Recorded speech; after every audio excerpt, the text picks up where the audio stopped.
पौराणिक ग्रंथों में यशोदा को नंद की पत्नी कहा गया है। भागवत पुराण में ये कहा गया है, देवकी के पुत्र भगवान श्री कृष्ण का जन्म देवकी के गर्भ से मथुरा के राजा कंस के कारागार में हुआ। कंस से रक्षा करने के लिए जब वासुदेव जन्म के बाद आधी रात में ही उन्हें यशोदा के घर गोकुल में छोड़ आए तो उनका पालन पोषण यशोदा ने किया। अगर आपको ये वीडियो पसंद आए तो चैनल को सब्सक्राइब जरूर करें और वीडियो में अंत तक पूरा देखें। भारत के प्राचीन धार्मिक ग्रंथों में बालक कृष्ण की लीलाओं के अनेक वर्णन मिलते हैं, जिनमें यशोदा को ब्रह्मांड के दर्शन, माखन चोरी और उसके आरोप में औखल से बांध देने की घटनाओं का सूरदास ने सजीव वर्णन किया है। यशोदा ने बलराम के पालन पोषण की भी महत्वपूर्ण भूमिका निभाई, जो रोहिणी के पुत्र और सुभद्रा के भाई थे। उनकी एक पुत्री का भी वर्णन मिलता है जिसका नाम एकांगा था। वसुश्रेष्ठ द्रोण और उनकी पत्नी धरा ने ब्रह्मा जी से यह प्रार्थना की, देव, जब हम पृथ्वी पर जन्म ले तो भगवान श्री कृष्ण में हमारी अविचल भक्ति हो। ब्रह्मा जी ने तथास्तु कहकर उन्हें वर दिया। इसी वर के प्रभाव से ब्रजमंडल में सुमुख नामक गोप की पत्नी पाटला के गर्भ से धरा का जन्म यशोदा के रूप में हुआ और उनका विवाह नंद से हुआ। नंद पूर्व जन्म के द्रोण नामक वसु थे। भगवान श्री कृष्ण इन्हीं नंद यशोदा के पुत्र बने। पुत्र जन्म श्री यशोदा जी चुपचाप शांत होकर सोई थी। रोहिणी जी की आंखें भी बंद थीं। जब वसुदेव ने यशोदा की पुत्री को उठाकर कान्हा को यशोदा के पास सुलाया तो अचानक सूतिका गृह अभिनव प्रकाश से भर गया। सर्वप्रथम रोहिणी माता की आंख खुली। वे जान गई कि यशोदा ने जन्म दिया है। रोहिणी जी दासियों से बोल उठी, अरे तुम सब क्या देखती ही रहोगी, कोई दौड़कर नंद को सूचना दे दो। फिर क्या था, दूसरे ही क्षण सूतिकागार आनंद और खुशियों के कोलाहल में डूब गया।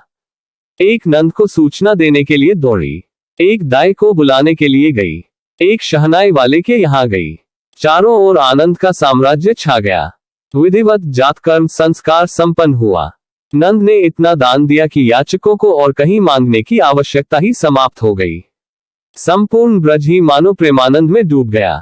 माता यशोदा बड़ी ललक से हाथ बढ़ाती हैं और अपने हृदयधन को उठा लेती हैं तथा शिशु के अधरों को खोलकर अपना स्तन उसके मुख में देती है। भगवान शिशु रूप में मां के इस वात्सल्य का बड़े ही प्रेम से पान करने लगते हैं। कंस के द्वारा भेजी हुई पूतना अपने स्तनों में कालकूट विष लगाकर गोपी वेश में यशोदा नंदन श्री कृष्ण को मारने के लिए आई। उसने अपना स्तन श्री कृष्ण के मुख में दे दिया। श्री कृष्ण दूध के साथ उसके प्राणों को भी पी गए। शरीर छोड़ते समय श्री कृष्ण को लेकर पूतना मथुरा की ओर दौड़ी। उस समय यशोदा के प्राण भी श्री कृष्ण के साथ चले गए। उनके जीवन में चेतना का संचार तब हुआ जब गोप सुंदरियों ने श्री कृष्ण को लाकर उनकी गोद में डाल दिया। शकटासुर का अंत, यशोदा नंदन श्री कृष्ण आगे बढ़ने लगे। मैया का आनंद भी उसी क्रम में बढ़ रहा था। जननी का प्यार पाकर श्री कृष्णचंद्र 81 दिनों के हो गए। मैया आज अपने सलोने श्री कृष्ण को नीचे पालने में सुला आई थी। कंस प्रेरित उत्कच नामक दैत्य आया और शकट में प्रविष्ट हो गया। वह शकट को गिराकर श्री कृष्ण को पीस डालना चाहता था। इसके पूर्व ही श्री कृष्ण ने शकट को उलट दिया और शकटासुर का अंत हो गया। कृष्ण का मथुरा जाना। भगवान श्री कृष्ण ने की माखन लीला, उखल बंधन, कालिया उद्धार, गोचारण, धेनुक वध, दावाग्नि पान, गोवर्धन धारण, रासलीला आदि अनेक लीलाओं से यशोदा मैया को अपार सुख प्रदान किया। इस प्रकार 11 वर्ष 6 महीने तक माता यशोदा का महल श्री कृष्ण की किलकारियों से गूंजता रहा। आखिर श्री कृष्ण को मथुरापुरी ले जाने के लिए अक्रूर आ ही गए।